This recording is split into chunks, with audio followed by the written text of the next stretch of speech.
Hi there, this is Eshu. I'm the abbot here at Zenwest Buddhist Society. This Living Zen-podcast is just one of the many resources we've created at Zenwest to make Zen practice and training more available and accessible to people all over the world. Instructional videos, printable resources, and much, much more are also available on our website at www.zenwest.ca. If you're a regular listener, I'd love to hear from you. So please drop me an email at office@zenwest.ca and let me know who you are, how you got started, and what brought you to Zen. Everything we make available in person and online at Zenwest is only possible because of the support of our members and associates, people like you. If the efforts of our community are making a difference in your life, I'd like to invite you to show your support and take part in making it happen by becoming an associate or member of the Zenwest Sangha. You can do this by clicking the Join Us tab on our website at www.zenwest.ca. Thank you for your support, and thanks for listening. Continuing with the Gateless Gate, Case 19, Nanchuan's ordinary mind is the Tao. Zhaozu asked Nanchuan, "What is the Tao?" Nanchuan said, "Ordinary mind is the Tao." Zhaozu asked, "Should I direct myself towards it?" Nanchuan said, "If you try to turn toward it, you go against it." Zhaozu asked, "If I do not try to turn toward it, how can I know that it is the Tao?" Nanchuan said, "The Tao is not subject to knowing or not knowing. Knowing is delusion. Not knowing is blankness. When you truly reach the genuine Tao, you will find it as vast and boundless as space. How can this be discussed at the level of affirmation and negation?" With these words, Zhaozu had a sudden realization. Wumen says, questioned by Zhaozu, Nanchuan lost no time in showing the smashed tile and the melted ice where no explanation is possible. Though Zhaozu had realization, he could confirm it only after another 30 years of practice. Wumen's verse: "Spring comes with flowers, autumn with the moon, summer with breeze, winter with snow. When idle concerns don't hang in your mind, that is your best season."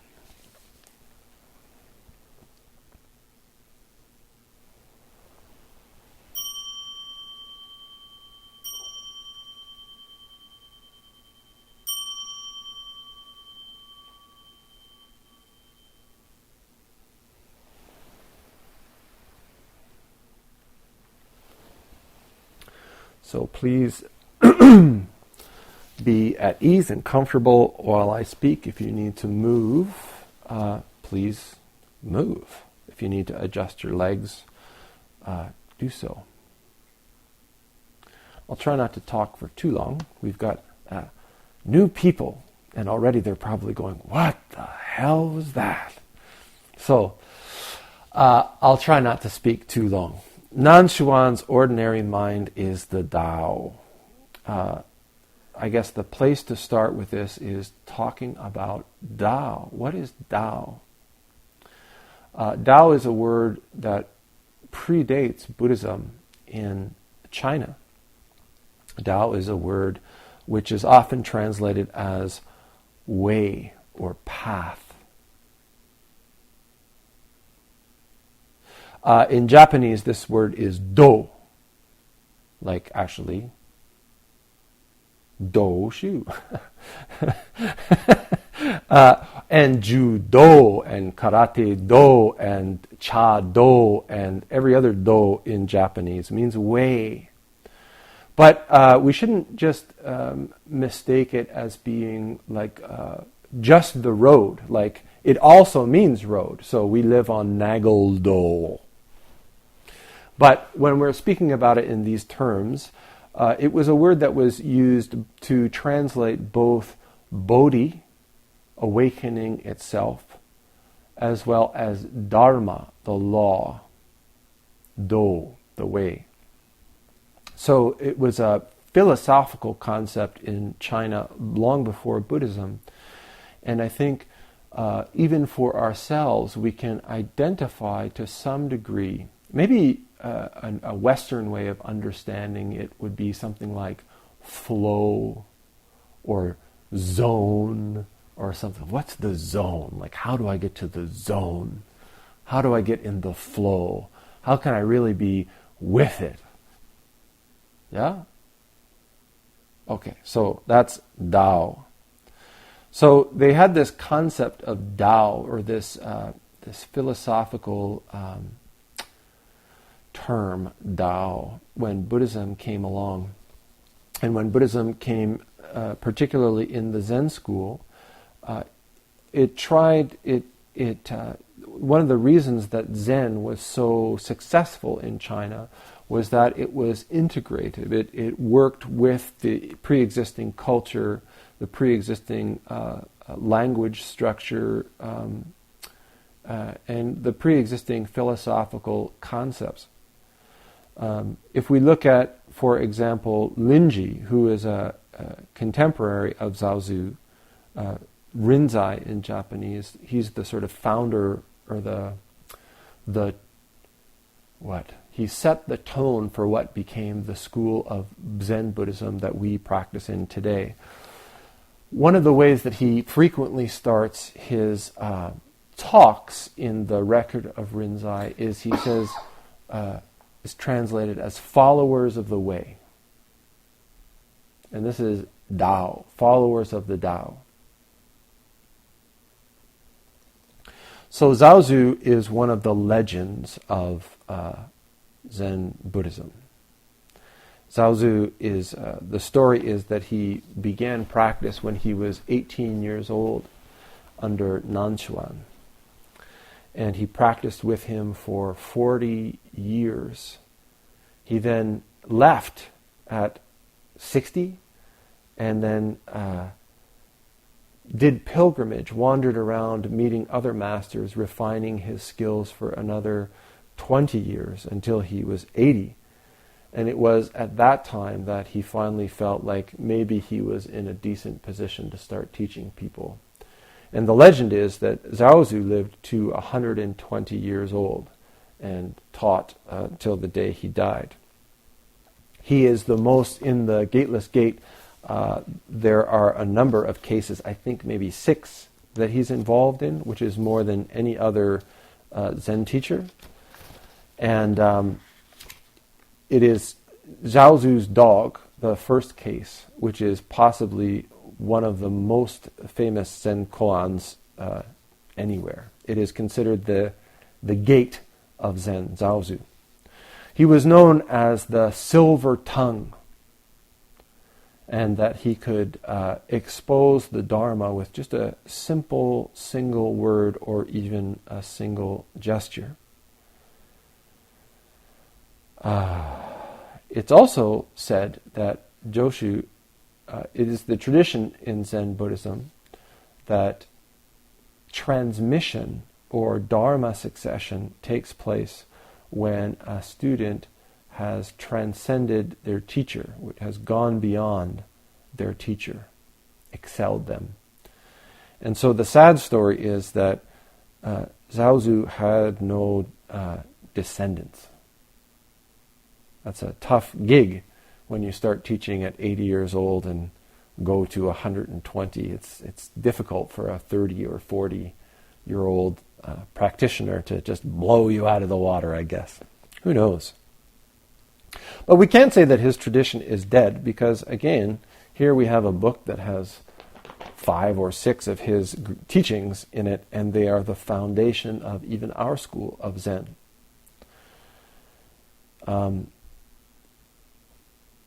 So this case 19, Nanchuan's ordinary mind is the Tao, takes place when Zaozu is young, maybe 19 or 20 years old, having just freshly shaven his head and taken up the path.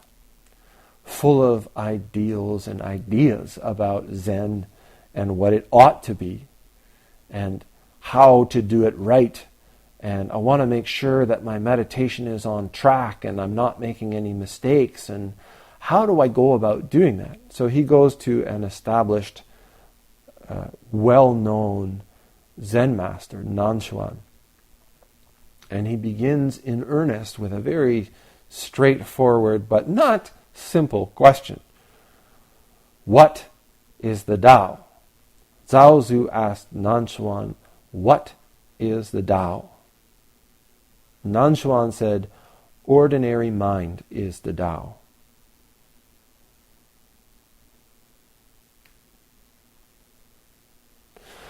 There are lots of different ways, and I think I've spoken frequently enough to most of you to know that if you approach a Zen master with a question like, what is the Tao? There is a certain recklessness or abandon that you have to sort of go forward with. The history of these, koans, if we read through them, where a student is asking a question, what is the way? What is Buddha? What is Buddhism all about? The masters shout, and the masters strike, and the masters do all kinds of crazy things or respond in really obscure ways. 3 pounds of flax. Kanjigetsu, a dirty shit stick. That's one response. So you never know what you're going to get. So you really have to be motivated, or you really have to be sincere, earnest to approach. And this is done kind of intentionally. It's only a sincere practitioner who isn't putting their life higher than getting to the bottom of these questions. What is the way that comes forward?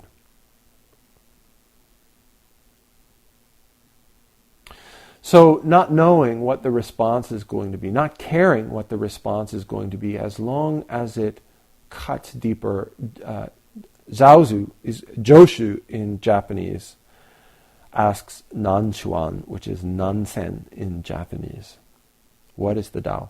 Nanchuan, it doesn't hit him, and he doesn't shout at him, and he doesn't make a funny face or grab him by the nose or any of these things. He says, ordinary mind is the Tao. Nanchuan opens his belly. Your ordinary mind is the way. Then when we say ordinary mind in this context, we're not talking about our mundane mind. The way that we carry our mind through our day-to-day lives, where we're busy and distracted and thinking of 1,000 things and worried about 1,000,000 more. But the mind at rest, the natural mind, might be another way of expressing this. Natural mind is the way.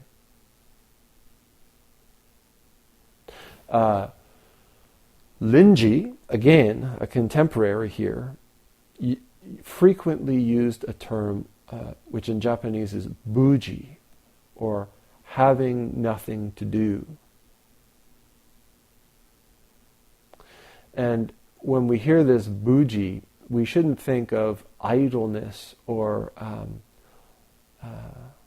vacuousness.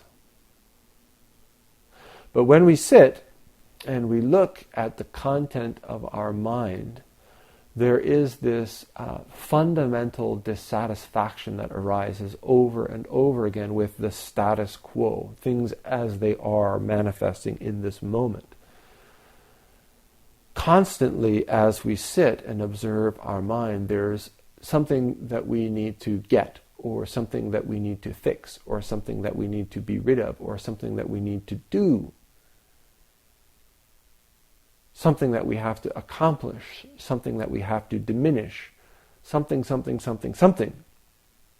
Always something to do. always something that's not quite right about what's going on right in this moment. And so even when we sit and we're completely at ease and we're focused, we can even make following the breath, that's something to do, or focusing on our koan something to do, or counting our breath, or relaxing, or doing Zen right, or not worrying about something, or letting something go. We can make it all something to do, so that in our efforts, we're not at ease at all. We find it very difficult to just rest, to have nothing to do. Buji. Ordinary mind, as Nanchuan says. Ordinary mind is the Tao, says Nanchuan. And so Zhaozu, a young, enthusiastic monk, great, a straight answer. I was worried that something was going to come flying at me. I asked, what is the Tao? Ordinary mind is the Tao. I got it. This thing, ordinary mind. So, should I direct myself? Should I focus? How do I focus? Should I focus on just an ordinary mind? Should I focus on having nothing to do? And Nanchuan says, and I think that we can all sympathize with this, or if you can't yet, you should try it for the next little while. If you try to turn toward it, you go against it. And I think that all of us, when we take up a practice, when we sit down and make sort of just being the thing that we're trying to do, we can get really busy with it. We can get really busy with all of the discriminations about how we're not doing that, or now I'm thinking about this. And one teacher says, it's like putting a head on top of the one that you've already got. Thinking about thinking. Oh, there's a thought. I shouldn't have had that thought. I should be relaxing. I should be focusing. I should be being present. Away we go. Zhaozu asked, wow, that's difficult. So if that's the way and I can't go towards it?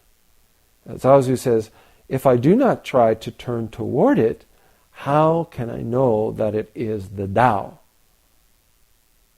If I don't aim for it, if I don't try for it, how can I ever get there? How can I ever arrive in the Tao, in the ordinary mind? Nanchuan said, the Tao is not subject to knowing or not knowing. Knowing is delusion. Not knowing is blankness. When you truly reach the genuine Tao, you will find it as vast and boundless as space. How can this be discussed at the level of affirmation and negation? Yes and no. The Tao isn't such a complex thing. Only talking about it or thinking about it is a complex thing.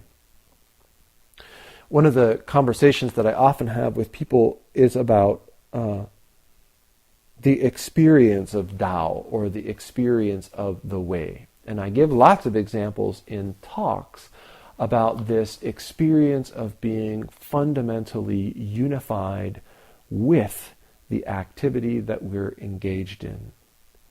And there are innumerable paths, do, to this experience.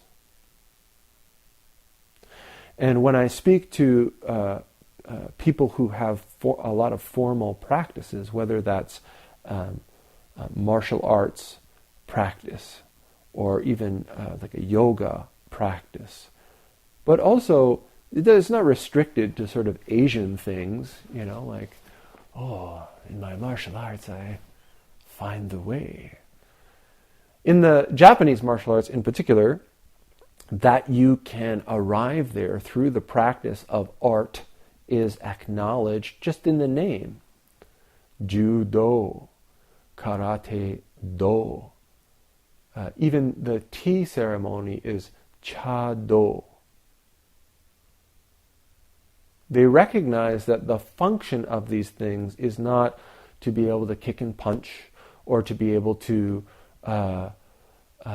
draw a sword or to be able to prepare a cup of tea or arrange a bunch of flowers effectively and aesthetically in a pleasing way. They recognize that the function of these things is to arrive in the way, to realize and wake up to the way, to manifest the way. We have the same activities going on in our own culture, but a lot of the time we don't recognize that that's what's going on. The examples that I often use are things like music. If we play music or if we sing music, we know the difference between looking at the notes, the mechanics of the instrument, the listening to everybody in the group, when these are all sort of divided up, or when everything falls in and we become one through this collective activity.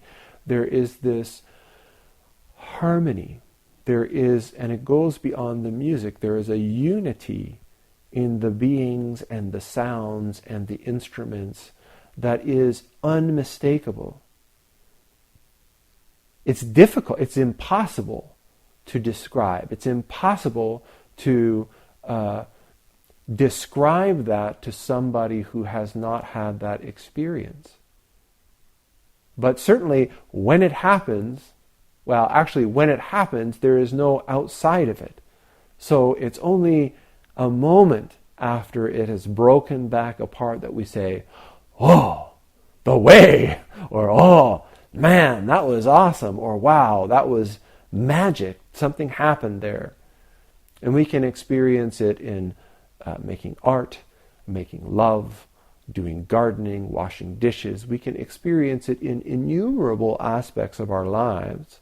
And we all, I think, if we reflect, can recognize and acknowledge the difference between the differentiated performance of the function and finding our feet on the way in that activity in which there is no differentiation, there is no separation.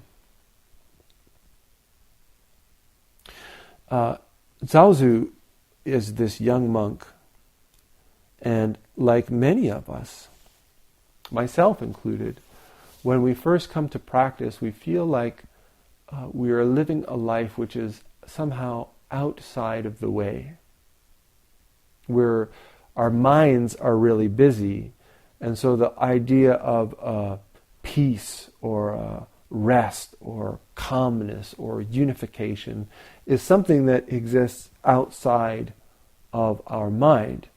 And our practice in the beginning can often be aimed at acquiring that.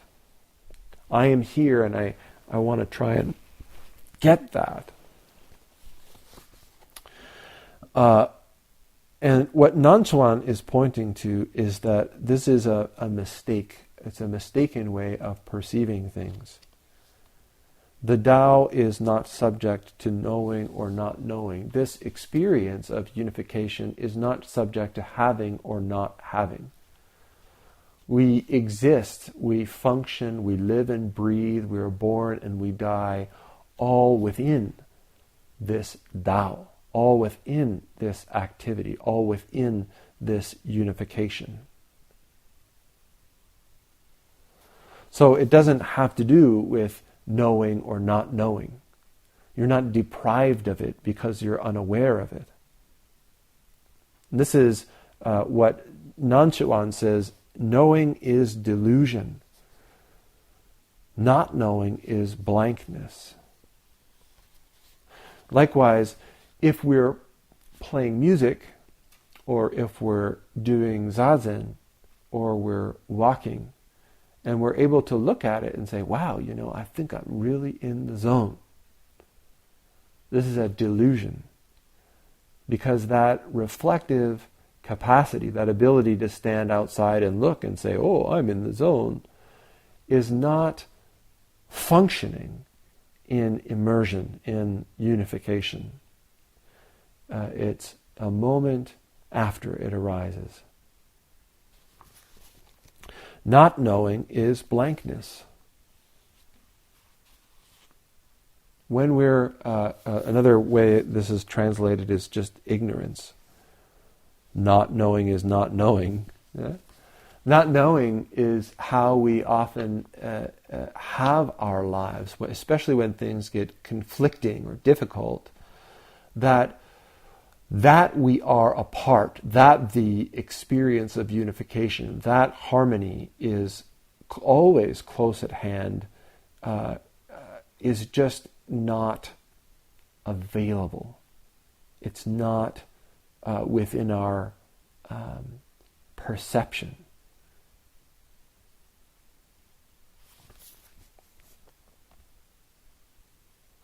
When you truly reach the genuine Tao, you will find it as vast and boundless as space. And isn't this the way? When we find ourselves in that experience, immersed in the way, where are the limitations? Where are the edges and the boundaries? And when we're in that space, how can this be discussed at the level of affirmation and negation? Has or has not? Yes and no. There is no flaw in the fabric. There isn't anything to say. There isn't anything to be added, and there's nothing that can be taken away. With these words, Zhaozu had a sudden realization. And that alone is remarkable. A remarkable connection between this master and this student. When such a poignant, brief conversation can bring about a sudden realization. Wumen acknowledges this and says, questioned by Zhaozu, Nanchuan lost no time in showing the smashed tile and the melted ice, where no explanation is possible. Zhaozu came forward looking for objects, looking for something to grab or to reach for or to go at. And Nanchuan didn't hold back. He didn't make it easy for him. He didn't comfort him. One teacher, I said, part of the job as the teacher is just to allow the student to reach out and grasp onto things and then to wrap their knuckles. To give them things to grab onto and then to wrap their knuckles. No! Not that! Not that! And so, Nanchuan, this young monk, comes all eager and shiny and new and asks a very deep question. And so Nanchuan Nanchuan sees the sincerity, sees the depth of his seeking, and doesn't give him the baby food, gives him the real deal, full blast, right in the chest. Though Zhaozu had realization, he could confirm it only after another 30 years of practice.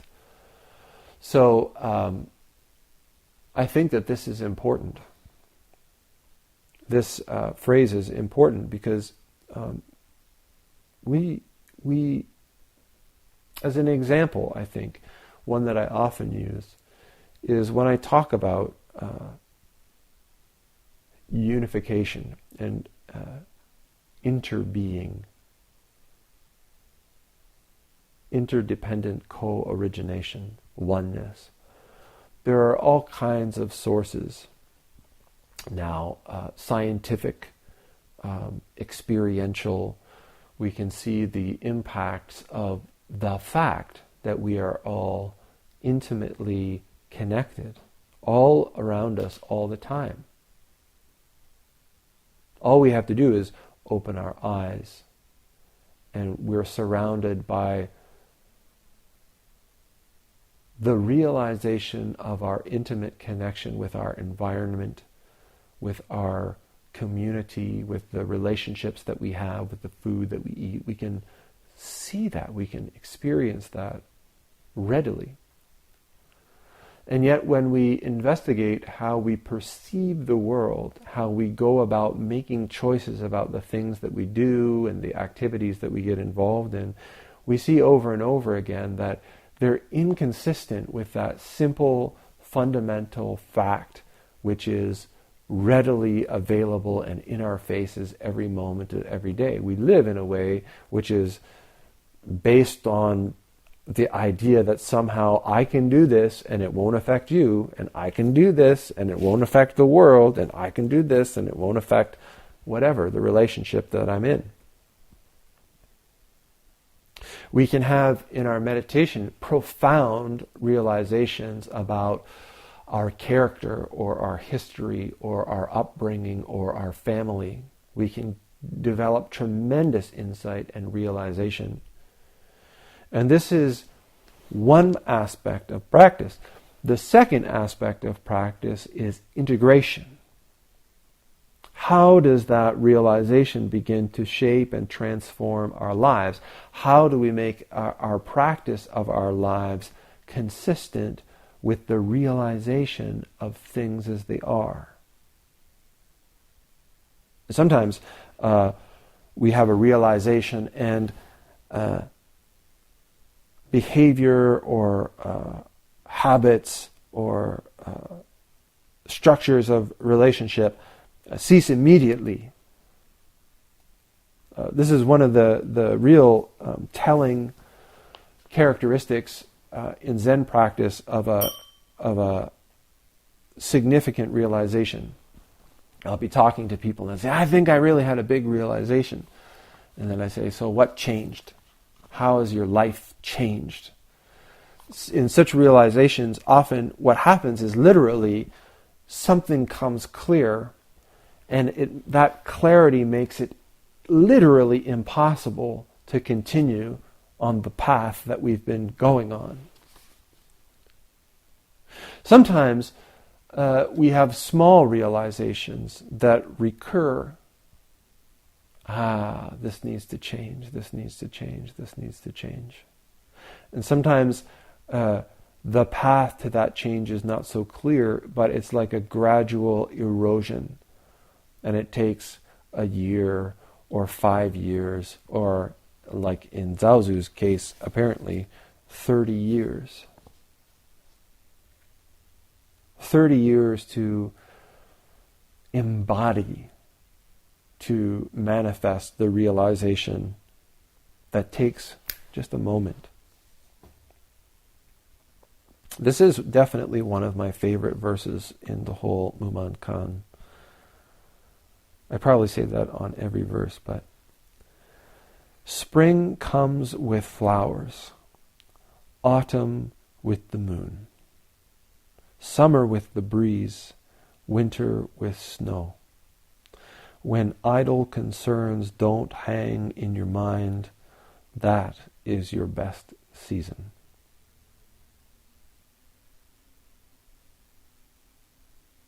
Yeah, just so. Thanks for listening to the Living Zen-podcast. If you follow Living Zen through iTunes, I would very much appreciate it if you would take a moment to let me know what you think about it by rating or reviewing the podcast, so that new listeners can also hear what you have to say. Thank you for your time and for your support.